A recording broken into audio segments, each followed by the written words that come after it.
afternoon, everyone. It is Team Meg G and Lauren Z, and this is our third interview series in Pulling Back the Curtain. We're excited today because we're giving you all the realness.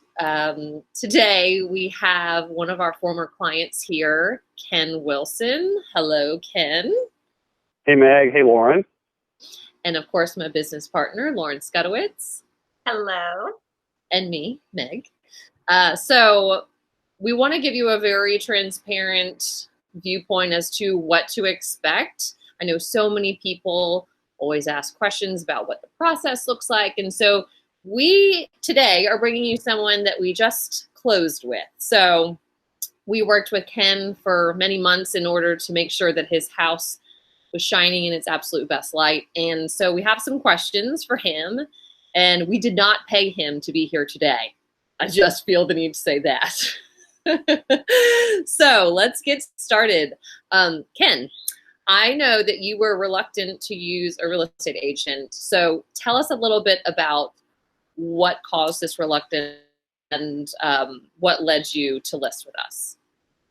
Sure. Well, first of all, thanks very much for having me on. It's really good to see both of you again.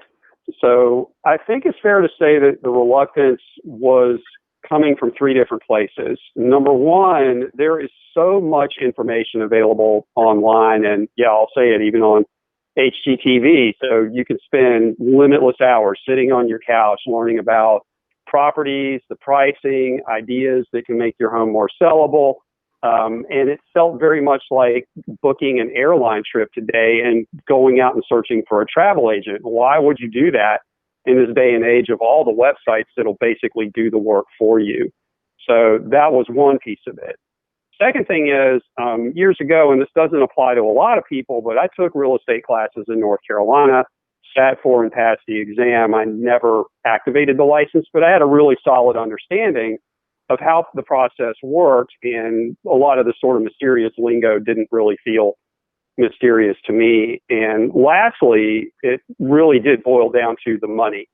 So we're looking at, a home that sells, for example, in the $700,000 range, and the seller's agent is going to get $21,000 of that.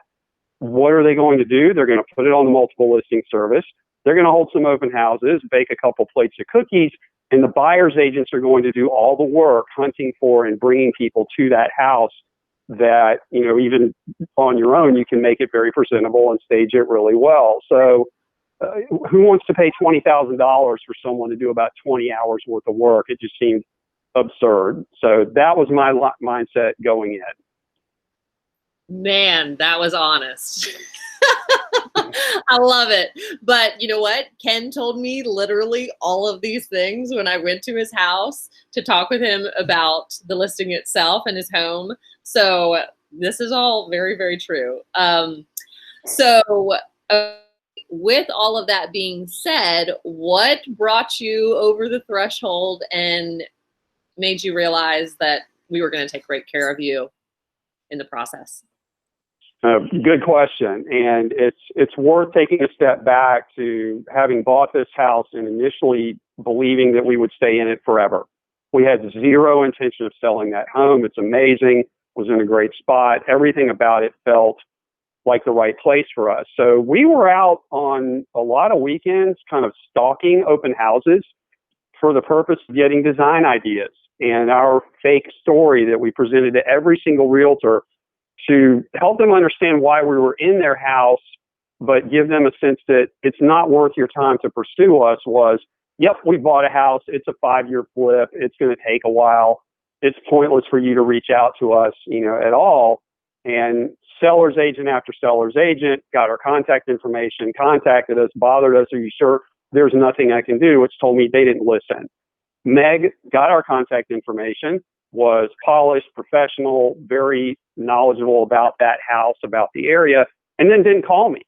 And I thought, well, that's actually a good sign. If somebody's going to at least take note of why we're there and what's a better use of her time and not feel desperate to be chasing business, that's something to put in the back pocket.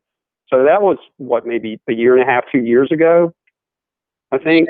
So yeah, so that's really when it came time to consider an agent. that was the only reason I called Meg at all. So did you reach out to Meg then when you were ready to talk? I did. I kept the business card. I called and left a message, and she said, "Hey, I thought I recognized that voice," which, okay, well, that means you got a good ear. I did though. It was so funny. I totally recognized your voice. I was like, I know I've talked to you before. Yep. And as soon as we did talk live, and she remembered the open house and my wife and I's backstory about what we were doing there, and I said, "Okay, we have decided to sell this house. You've got a big hill to climb, but I'm willing to at least have a conversation." Yeah, he laid the groundwork to say, "Hey, this is going to be not easy for you." But you know, it's a challenge. Lauren, what question do you have? So, Ken, did you meet with anyone else besides Meg? I did not. I have some friends who were in the business, and I like them a lot as friends, and didn't think it was worth the time because, again, their own backstory, their experience level, their success in the field didn't really give me any sense that it was going to pay off to let some friend of mine get paid, so to speak. And again, I probably didn't mention this. The last 2 homes that I sold, I used a for sale by owner listing brokerage so that I'd save that 3% commission, spend $500 to get a house on MLS, and then take it from there. So no, I did not meet with anybody else. So after you did meet with Meg at your home, why did you decide to list with her? Yeah, it's easy. And this is at the risk of sounding super cheesy or canned. The entire process from day one was fantastic. So I reached out to her to see, can you give us any advice on what we should do? You have basically no chance to get this business, but it's worth talking to you. So she came, and first and most importantly, on time. And I don't want to minimize that. Every phone call, every communication, every meeting we've had, she's been on time or early, which means that she's considerate of my time as well as her own. So she came armed with a lot of information, a lot of collateral, some very polished professional material that, again, maybe she's going to get no money at all out of this to have gone to that effort. So she showed up prepared, and we talked through, again, the idea that, okay, look, if you're going to get a 3% commission, you got to explain to me how I'm going to get back the 3% plus $1. Otherwise, we're wasting our time. So the comparable information, the backstory of Compass Realty, the services that they provide, along with some information about her network of realtors and the people that they could bring who would be interested in this specific property versus just trying to cast a big net. So that was part of the first day, but then the fun started. Meg started wandering around the house, and here I'm thinking, oh, my house is absolutely ready to put on the market right this second, except for one bathroom that still needed some work done to it. Not so fast. So here's some things that you could do if you wanted to that would be, fairly low cost. We can provide financing that you don't have to pay back a nickel at competitive labor rates. Some of those things included painting the kitchen cabinets in what was already a pretty stunning chef's kitchen, refacing the fireplace, just brightening up the entire house and decluttering it even more than I already had. So again, the transformation, I think, was pretty spectacular. I like to brag about this at the risk of messing up this interview. I'd like to show you at least one example of that kind of thing. So let's do this. I don't know if you can see the picture or if you're still looking at me. Probably still looking at me. We're still looking at you. Okay, hold on. And okay. Okay, there we go.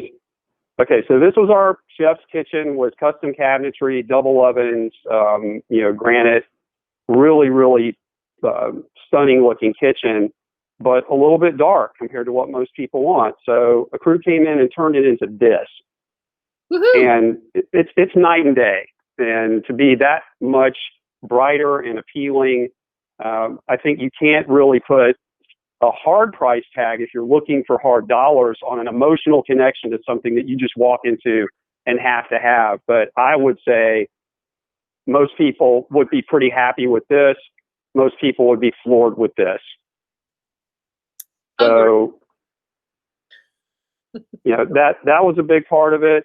And so then once it was ready to list, and if you all have questions you want to interject, please let me know, because I'm kind of telling the whole story all at once here, but it's a good story. So all of that labor, all of that coordination, Meg took care of, basically project managed, made sure that the people were there, got the work done. Again, the labor rates for all that work were extremely competitive. I've done enough renovations to understand. And so now it's time to list the house. Life gets really interesting then, because by that time it's mid-March. There is a virus that is starting to shut down the economy. And my thoughts immediately went back to 2008, 2009, when banks wouldn't loan money, when people weren't buying houses. And to say I was nervous is a bit of an understatement. So again, you're relying on someone's expertise, but also to help tamp down that emotional reaction to a very emotional process. Meg was calm, collected, always armed with information. Why don't we take a tack that may prove helpful? And she was very honest in saying, I've never dealt with this either. So we made the decision to list the house significantly lower than what we had planned even 2 months earlier. It went on the market at noon on a Friday, and then it went crazy. Now, the good news is we had a really cool house, but we also had a very well-prepared agent who'd already reached out to her network of brokers. Now, my wife and I were staying out of town, but our neighbors told us cars were lined up down the street, begging to get in. Meg basically spent 24 hours not sleeping, calling me from time to time with updates. As early as 2 hours in, we have a full price offer. A few hours later, we have multiple offers. And then she put the word out, we're shutting this down, bring your best and highest offer on Saturday. So it was a 24-hour window. And by the next day at noon, we had an offer $100,000 over the list, which was actually more than I had hoped to get when we had talked before the coronavirus outbreak. So now we've got an offer, fantastic. Now what? Well, she took care of all of the pieces and of the puzzle that would then maybe serve to undermine the whole effort. There's going to be a home inspection. There's going to be an appraisal. The bank may choose or not choose to fully fund this house based on the buyers. Everything just worked and fell into place. And even though it was the biggest transaction I've been part of, it was far and away the easiest. So, for that, it was worth every single penny that Meg got paid, and probably she didn't get paid enough. Oh, Ken, I promise I did not pay him to say all these things. No, it's absolutely from the heart. So, well, thank you for that. I think the greatest thing is so many people that I think that they get scared to even start the conversation. And I think what people need to know is this is what we love to do. Like Lauren loves doing this. I love doing this. This is, where we thrive. And so if people have questions about this process or how it goes, I think your story today has been incredibly important in letting people know what to expect. And also, you have to also note that every market is a sub-market of Atlanta and calls for different renovations that are going to be meaningful to a buyer to the point where they're going to raise the sales price to a certain level. So that's where we really shine, knowing these sub-markets and what demands a buyer is going to have in that sub-market. So I think that we were so spot on with exactly what to do and what not to do. Yeah. So for sure. Amazing. Thank you. And I think the last question, Lauren, if you want to go for that one as our closing question today. Yeah. So Ken, if someone came to you and said that they were thinking of listing their home either for sale by owner or with a discount broker, what would you tell them? Well, first of all, every situation is going to be different, but I think selling a house is always going to have some common themes. And among those are, first of all, getting it ready to sell. are you 100% sure that your choice of decor, staging, colors, and let's face it, paint is super cheap and super easy to apply, but the wrong color can make people want to turn around as soon as they walk in. Is it what you like, or is it what everyone is going to like? And how do you know that it's what everyone is going to like? The second thing is the time factor. So we get back to, it's a lot of money, I can handle this myself.